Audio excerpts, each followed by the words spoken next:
Olá a todos, espero que estejam todos bem. Nós vamos dar continuidade então aos nossos estudos. A gente estava falando sobre a palavra e hoje a gente vai falar especificamente sobre como que a palavra aparece na arte, como que a gente pode ver a palavra, de uma forma artística. Então, primeiro pensando na arte, a relação entre a arte e a escrita. Primeiro, a gente precisa ter em mente que as primeiras escritas, a gente estuda elas quando nós estudamos na história da arte, porque elas têm essa ligação muito forte com a arte, né, que era feita nesse período. Então, a gente tem, por exemplo, a escrita cuneiforme, que era um tipo de escrita que tinha um formato, né, um desenho ali específico, tinha esse formato de triângulo, foi a primeira escrita que se tem registro. E os hieroglifos, né, que são do Egito, a gente tem mais em mente como que eles podem, né, como assim estão ligados à arte. Eles eram desenhos, né, era uma escrita feita a partir de desenhos, assim, figurativos mesmo, né, eram desenhos de animais, desenhos de objetos, e era a escrita daquele povo, era uma escrita feita a partir desses desenhos e símbolos que eram figurativos, a maioria era uma boa parte, pelo menos, eram figurativos, né? Eram figuras humanas, figuras de animais, como eu falei. Então, esse é o primeiro momento que a gente tem, né, essa relação entre a arte e a palavra, porque as palavras começam a ser escritas no primeiro momento a partir de desenhos. E as letras, elas também são desenhos, né? A gente vai ver isso um pouco melhor quando a gente pensa aqui, por exemplo, na tipografia. O que é a tipografia? É o tipo de arte, né, que se faz para desenvolver as fontes que a gente usa, por exemplo, no computador. Então, elas têm ali todas as regrinhas que tem que seguir para poder, ou os tipos, né, as características que podem ter para poder fazer uma fonte específica. Então, a tipografia é a arte, né, é o tipo de técnica que se faz para criar tipos, criar fontes. Já a caligrafia é a nossa letra escrita, é a forma como a gente escreve. Mas a caligrafia, como arte, especificamente falando, ela segue várias regrinhas, ó, é o tipo de caligrafia que é utilizada, por exemplo, para escrever convites, para escrever diplomas. Então, é um tipo de arte, né, de letra feita à mão, porém que segue ali umas regras para poder ser bem padronizada. Ela segue um padrão. Esse aqui, por exemplo, é um tipo de letra gótica, que é um estilo específico de caligrafia. E a gente tem o lettering, que está muito na moda, né, hoje em dia, vocês devem conhecer. Qual que é a diferença do lettering para a caligrafia? O lettering ele não tem tanta essa regra desse padrão tão certinho.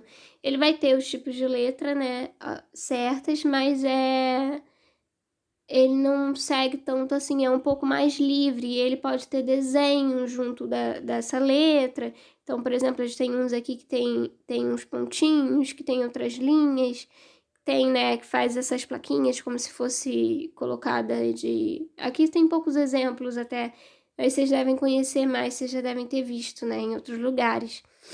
Mas então, tem o lettering, né, que é essa arte feita com a palavra, que é essa forma de fazer arte com a palavra.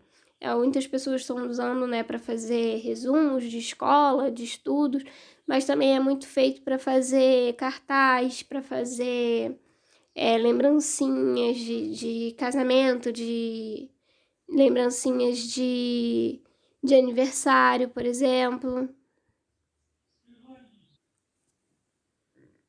Outro exemplo também é o lyric video, né? Que são esses videoclipes que muitos artistas lançam, que são com a letra, né, da música, que ainda não é o videoclipe oficial, né, que eles gravaram, mas é um videoclipe para passar a letra da música. Eu trouxe esse exemplo desse do Ed Sheeran, que ele tem esses desenhos, né? Eu acho ele muito Então, ele tem esses desenhos, né? Ele é feito de uma forma que é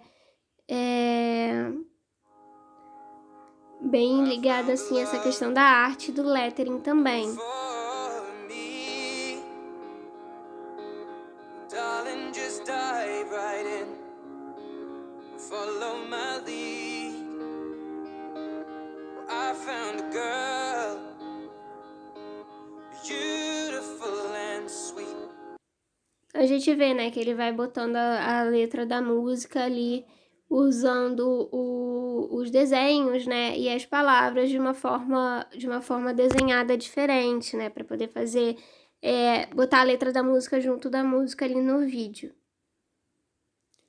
Outro exemplo também é a arte de cartaz. Então, a gente vai ter muita essa questão dos cartazes feitos através da história da arte. Então, cartazes que eram feitos até...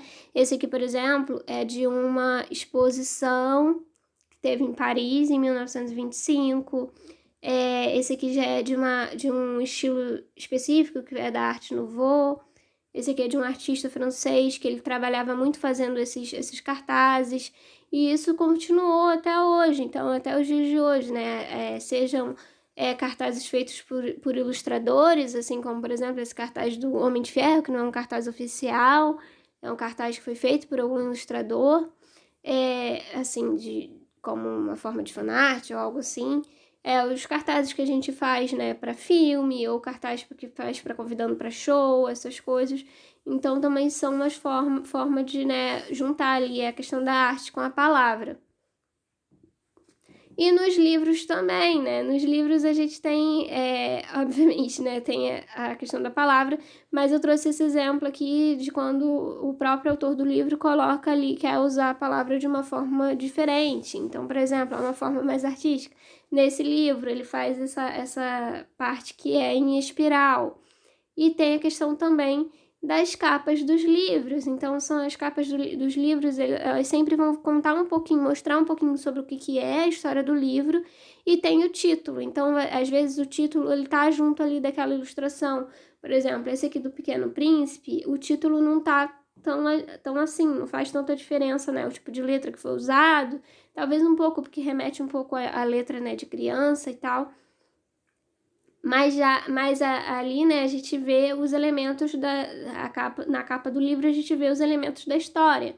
Da mesma forma, nesse do Tartarugas até lá embaixo, que tem que o título ele foi feito de uma forma que pega, né, a capa inteira, praticamente pega a capa toda. Esse livro também, o Amoras, né, ele tá ali, a palavra ela tá, né, interagindo com o personagem. E temos também as ilustrações de livros, especialmente as ilustrações de livros infantis, que são muito... que fazem parte, né, da história, elas ajudam a contar aquela história. E temos, pensando nessa questão de quando a ilustração ajuda a contar a história, nós temos as histórias em quadrinhos, né, que nada mais é, né, que o desenho que conta uma história que tem pode ser... Existem histórias em quadrinhos que não têm as palavras, mas essas que são mais, né, que contam uma história maior, que contam... essas sem palavras geralmente são tirinhas, mas tem algumas também maiores que não tem a palavra, são só os desenhos. Mas geralmente, né, a gente tem os balãozinhos com as falas, a forma como o balãozinho é colocado também, e como que as palavras fazem parte. Então, por exemplo, tem também a gente chama de onomatopeias, né? Aquelas palavras que vão demonstrar ação, então que dentro da história, então o telefone tocando, é o cachorro latindo. E na questão das histórias em quadrinhos, a gente ainda tem, né, essa daqui, por exemplo, que eu coloquei, é a Turma da Mônica Laços, que serviu de base para o filme que saiu, acho que foi no ano passado, no retrasado, eu não lembro direito agora. Mas ele foi, né, não foi baseado numa história do Maurício de Souza, porque a Turma da Mônica, ela foi criada pelo Maurício de Souza, mas ele tem, né, outras pessoas que escrevem para esses personagens também, né, com a autorização deles. Esse, por exemplo, da Turma da Mônica Laços é um exemplo. a gente tem, né, na questão da Turma da Mônica, então a gente tem ali três tipos, a gente consegue ter 3 tipos de revistinha que a gente consegue ver 3 tipos de história em quadrinhos sendo feita. Então a gente tem o gibi, que é o mais tradicional, né, o gibi do Maurício de Souza, e o gibi na verdade, a história em quadrinho tradicional. Eu até coloquei aqui essa informação que eu também não sabia, eu descobri quando estava pesquisando para essa aula, que gibi, na verdade, era o título de uma história em quadrinhos brasileira, que era muito conhecida, né, lá na década de 30, e acabou virando a forma como os brasileiros chamam a revista em quadrinhos. Então, acabou virando, né, assim como a gente acaba usando a marca para falar de outras coisas, tipo falar de Gillette, e usa a marca Gillette para falar Gillette, ou usa Xerox. Xerox também é o nome de uma marca. E aí aconteceu isso também com o gibi. O gibi era o título de uma história em quadrinho brasileira e acabou virando, né, o sinônimo de revista em quadrinho. A gente tem também, né, teve a Turma da Mônica lá, a Turma da Mônica jovem, que foi inspirada nos traços do mangá, que o mangá, são as histórias em quadrinhos, né, feitas no estilo japonês, mas também é a forma como se chama a história, qualquer história em quadrinho, né, no Japão. Então, a gente tem aqui, né, então a gente já teve o gibi da Turma da Mônica, agora esse tipo de mangá da Turma da Mônica, e temos a graphic novel. A graphic novel, né, que é o exemplo da Turma da Mônica Laços, que eu mostrei mais cedo. E o que é a graphic novel? Ela é uma história em quadrinho, mas que é uma edição mais especial. Então, muitas vezes ela é feita de capa dura, com folhas diferentes. Eu mostrei até aqui esse exemplo, ó, dá pra ver que a folha é um pouquinho diferente, uma folha mais especial. E ela geralmente, né, ela não tem... Ela não tem uma continuação, né? Ela pode até ter uma continuação. Esse aqui, por exemplo, a Turma da Mônica Laços, ela tem a Laços, a Lições e a Lembranças. Mas cada uma é uma história diferente, com os mesmos personagens. Então ele se fecha ali. Não é como uma história em quadrinho, por exemplo, do Homem-Aranha que tem uma continuidade. Você depende, né? Ela termina e não é um final ainda. Então você precisa ter outra edição para poder saber o que vai continuar acontecendo. Uma história em quadrinho de super-heróis, histórias em quadrinho de super-heróis geralmente são assim. Os mangás também, né? Se eu não me engano, eu não costumo ler muito mangá. Mas essa é a diferença principal, né? A graphic novel, ela geralmente é uma história única, ela se fecha dentro daquela única edição. Então, nós temos aqui, né, as três tipos, a Turma da Mônica, o gibi, a Turma da Mônica jovem, né, com esse estilo de mangá, e a Turma da Mônica Laços, a graphic novel. Então, é claro que nós temos outros exemplos. Esse daqui eu só trouxe esse, porque esse exemplo da Turma da Mônica é um exemplo brasileiro importante, né, desse tipo de produção. E ele tinha esses 3 exemplos ali que se encaixavam dentro desses 3 tipos, né, de história em quadrinhos. Agora, pensando, né, de outras formas que a palavra aparece na obra de arte, eu trouxe esse exemplo para vocês desse artista chamado Jorge Mena, que ele vai trabalhar a questão da palavra, da escrita e da crítica com essa série chamada Desleituras. A Desleituras, ela leva em consideração que uma mesma palavra, ela pode ter diferentes significados que não estão no dicionário. Então não necessariamente palavras, significados, né, verdadeiros, né, que estão no dicionário, para cada um de nós, para cada pessoa, dependendo das lembranças e dos sentimentos que você tem com relação àquela palavra. Então, seja, sei lá, tipo, por exemplo, eu vi uma série que a mãe da menina chamava ela de gafanhoto. Então, gafanhoto é uma palavra que tem um significado do dicionário, que é o inseto. Mas para para aquela menina, essa palavra tinha esse significado também afetivo, que trazia lembranças da mãe dela, por exemplo.